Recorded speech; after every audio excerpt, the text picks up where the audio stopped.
in this video, I want to introduce you to the concept of annuities and perpetuities and talk to you about how we would determine present value and future value of those. So again, this is really the sort of, I would call it the basic introduction. We'll have a second video where we go into more detail.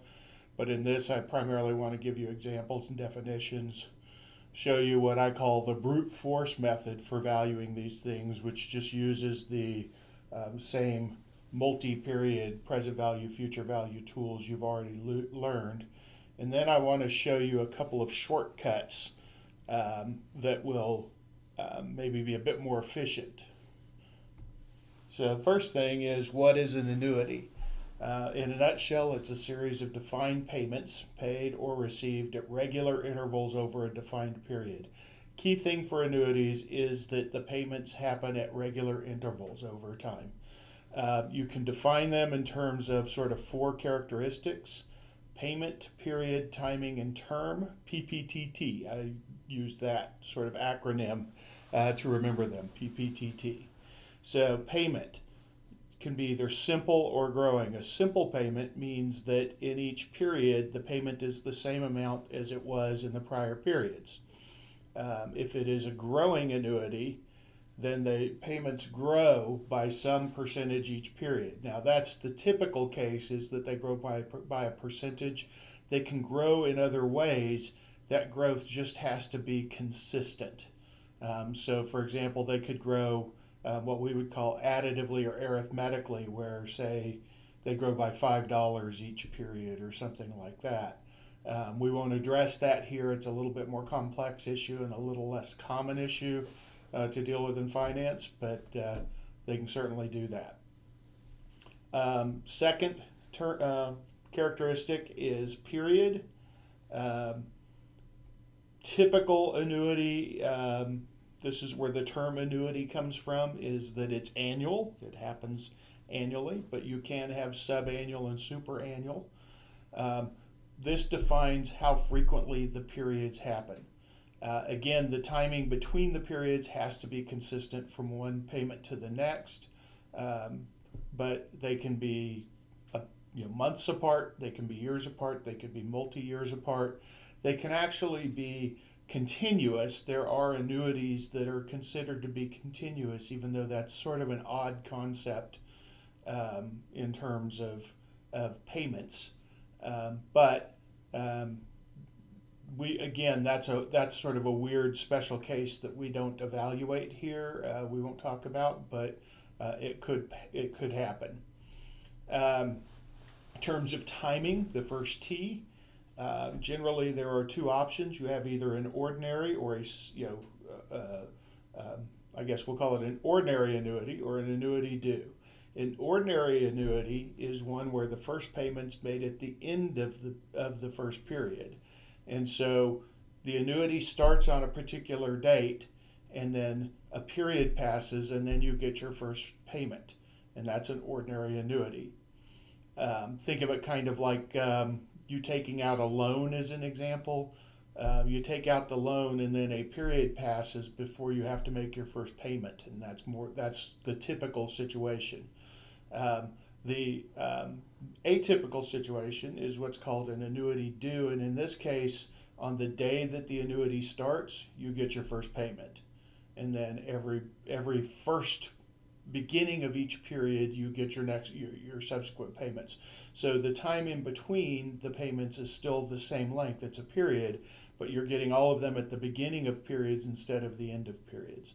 And then the last T is term, and that's just the number of years from the start of the first period to the timing of the last period. It's usually stated in number of years. It can be stated in number of months. But think of it as the number of periods, if you will. So you could say, oh, it's a 5-year, or you could say it's a 60-month annuity. But either of those is appropriate. You just have to be able to understand that you might have to convert between them. So thought I would give you kind of a graphical example of these. I'm not going to spend a lot of time on them, but here's an example of a simple annuity. And this is kind of an easy way to depict it. This one has, it's a simple annual ordinary annuity, 5-year term with a $100 payment. And so starting today, which is time 0, you get nothing. But at the end of the first period, which would be a year, right? So years, you're going to get $100, and then each year after that, you're going to get $100 until the end of 5 years. And at the end of 5 years, it stops, and you get nothing after that. And so that is just your plain vanilla, about the simplest kind of annuity you can have. Here's an example of a growing annuity. So the payment grows over time. In this case, I'm saying it's going to grow at 4%. So again, at the very beginning, you get nothing. The very first payment is the $100, but the second payment's $104. And the third isn't $108, it's 4% more. It's 104% of 104. So you're getting that compounding like we do with future value. Same thing going forward. It ends at the end of 5 periods, and so at the end of 5 periods, you get $116.99, and then you get nothing after that. Here's an example where we've sort of reverted back to the simple annuity, but imagine that it's going to be paid $100 a year, but paid on semi-annual payments. Well, semi-annually, that means you're going to split the 100 up 2 times in the year, so you're only going to get 50 each.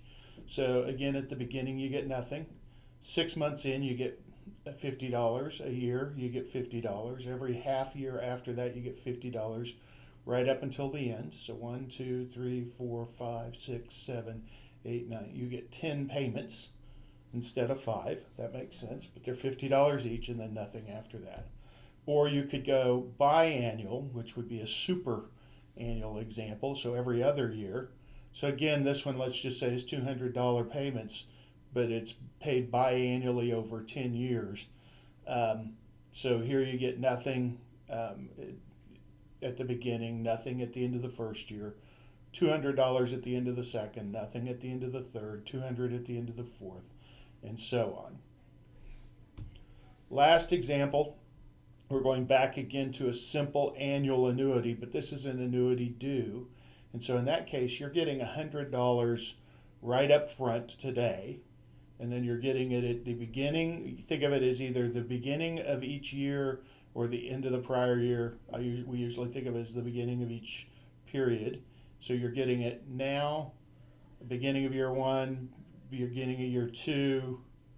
I guess this is technically beginning of year 2, beginning of year 3, beginning of year 4, beginning of year 5. You don't get a payment at the end of year 5. So you still only get the 5 payments. You just don't get it at the end because you got it at the beginning.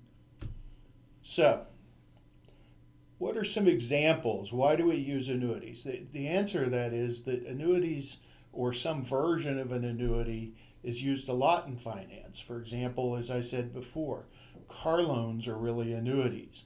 Typical amortized car loan, you make the same payment every month. And so, the goal is that the present value of all of those payments add up to, using the appropriate financing rate, add up to the total amount that you borrowed. And so that would be, as an example, a 5-year loan that pays monthly would be a simple, ordinary, monthly 5-year note or annuity. And so you could basically solve for it. Pension payouts sometimes are done this way. Not always, but sometimes the idea is that they will be paid out in certain amounts, and then those amounts will grow over time, often maybe indexed to some expected inflation rate or so forth. And so you're going to get your payout at the end of each month, but it's going to grow a little bit each month, and you're just going to keep doing that. Now, it's an annuity if it's for a defined period of time, so maybe you get payments for 20 years, and after that you're done. We'll talk in a minute about what it is if you keep getting them forever, but really nobody gets a pension payment forever. They get it until they die, so you could just estimate the number of years and treat it that way. The other common place that we use annuities, which will show up in our projects, is that oftentimes when we're developing a forecast for a business, we generally make assumptions once we get out to a certain number of periods that the periods after that the earnings will either be the same or they'll grow at some defined rate. And if we were to want to value that out to some determined period, then we could use an annuity for that. I know we did something slightly different with our projects, and I'll explain that in a minute, but it can happen in that. There is actually an investment called an annuity, where you pay up front in return for some specified pattern of payments over time that reflects some interest rate. And so you would want to know what you're buying into. Similarly, the valuation, the determination of premiums for insurance is in some ways related to annuities. Generally, when you enter into the policy, you are agreeing to pay a fixed amount per period over a period of time, and in return for that, you're getting, with some degree of probability, you'll be getting payments that compensate you, whether that's health insurance, life insurance, whatever it is. And so we use the annuity concept in insurance as well. So as you see, there are a lot of different examples where annuities come up. And that's one of the reasons why we go into this. This isn't just to torture you. So how do you get the values of annuities? Again, it's a fixed stream of payments, so you can get a future value and a present value on it. And the first way that most everybody starts with is what I would call the brute force method. The brute force method is basically what you've already been taught in present value and future value. Think of the annuity as just a simple multi-period stream of cash flows. Yes, they happen to have some pattern to them, but they are just a stream of cash flows. And you've already learned how to get the future value of a multi-period stream of cash flows, how to get the present value. And all you need for any of those is a discount rate or a compounding rate. And so let's just work out an example. I'm going to show you on a spreadsheet how you would do this brute force for a 20-year annuity, pays $50 per year, 10% discount rate. I'm going to show you how you would do that brute force. All right, so again, payments $50, discount rate is 10%, periods are 20. If I wanted to get the present value, as you know, I could just basically list out all 20 payments, calculate a discount factor, and that discount factor is just 1 divided by 1 plus the discount rate raised to the power of how many periods. And so it becomes, if you remember, we were dividing by 1 plus the discount rate raised to however many periods into the future it is. This is just 1 over that, and so that's commonly called the discount factor. You can see the formula for that, but I carry that throughout. Now we just calculate, for each payment, we calculate its present value by multiplying it by its discount factor. So the value at a 10% discount of $50, if we receive that $50 a year from now, then its present value is only $45.45. If we get the $50 20 years from now, its present value is only $7.43. And remember, for the multi-period, we just sum up all of those values once we get the present values, and we get 425, call it 68. Okay? And we use the same notion to get future value, except for that instead of discounting the payments, we're now going to compound them. So we're going to multiply them by however many periods they get interest. And so 1 plus the interest rate times however many periods they're going to get interest. The first payment gets paid at the end of the first year. And so from the end of the first year to the end of the 20th year is 20 minus 1 equals 19. Next one is 20 minus 2 equals 18 years of compounding that it gets. All the way down to this one is 20 minus 20. And so because of that, and because we're doing it, we're saying 1 minus that rate, raised to that, we're raising this to the 0 power, and anything raised to the 0 power is 1. So now you're just multiplying by the compounding factor. And we can see that the $50 that we get a year from now gets compounded a lot. It's worth $305. The $50 we get at the end of year 19 only gets compounded once, and so it goes to 55. So if we were to sum all those up, we could get the future value of the annuity, which is $2,863.75. So again, it is a straightforward process. It's a little bit time consuming, but we could certainly do that.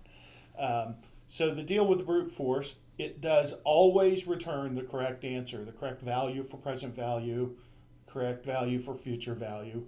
And nice thing about it is that when you're explaining to somebody why that's the value, you can see all the steps and you can see where it comes from. And so it's fairly easy to understand and explain.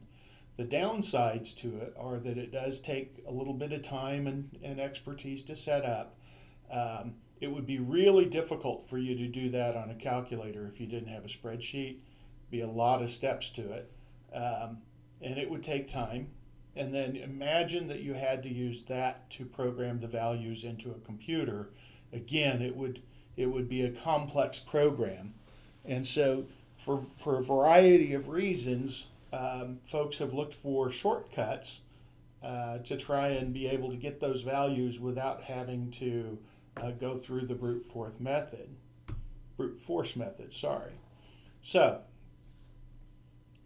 good news is there are a couple of shortcuts, and that's what we're really going to talk about here.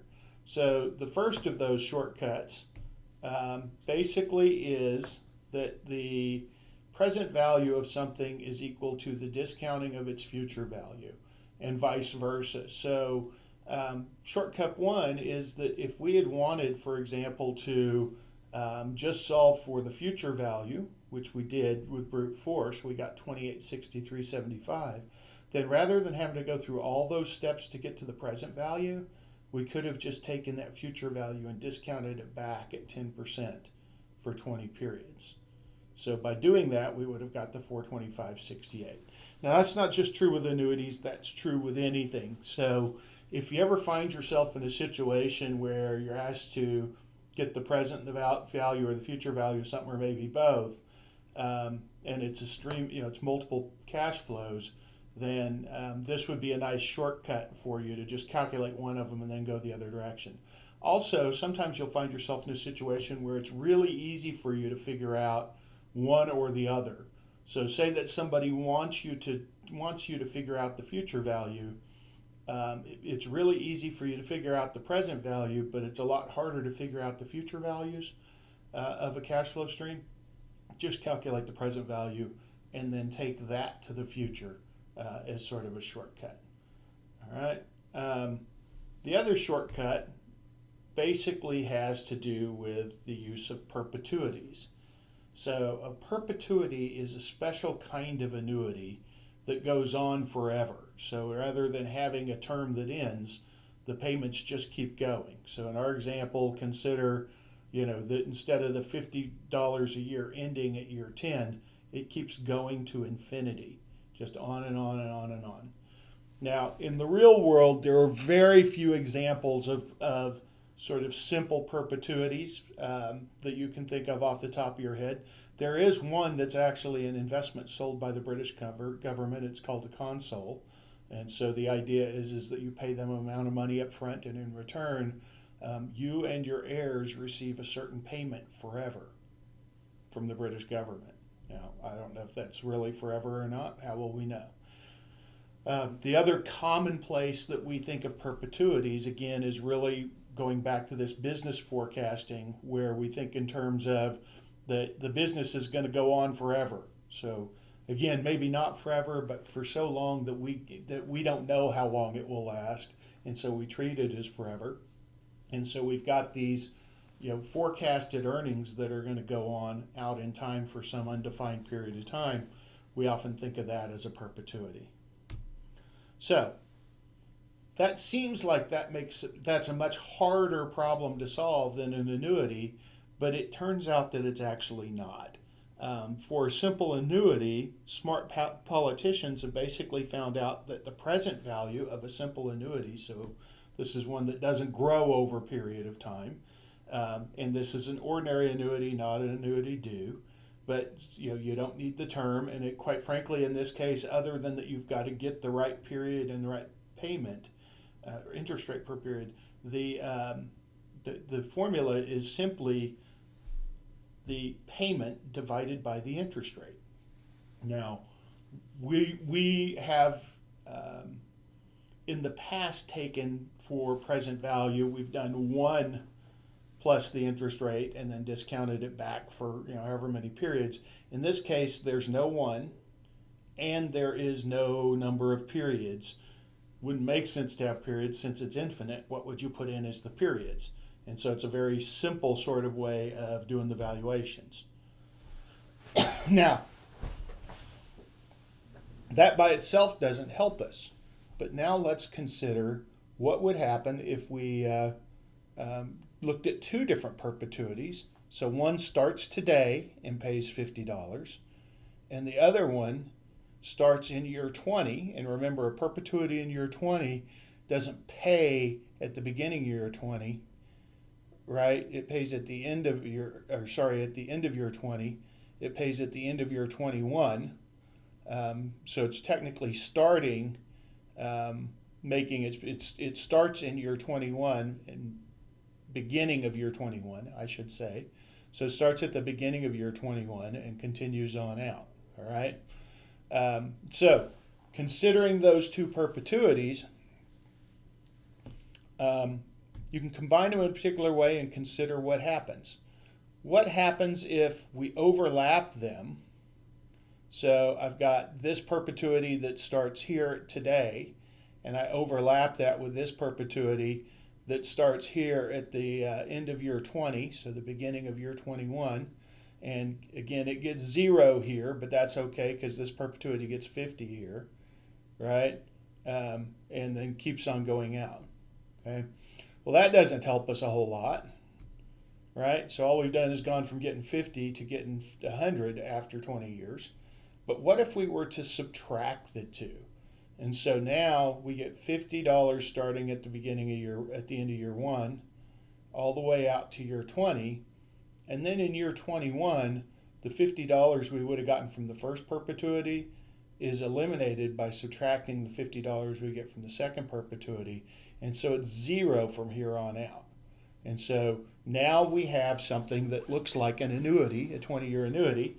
It pays nothing today, and then it pays $50 each time all the way up through the end of year 20, and then pays nothing after that.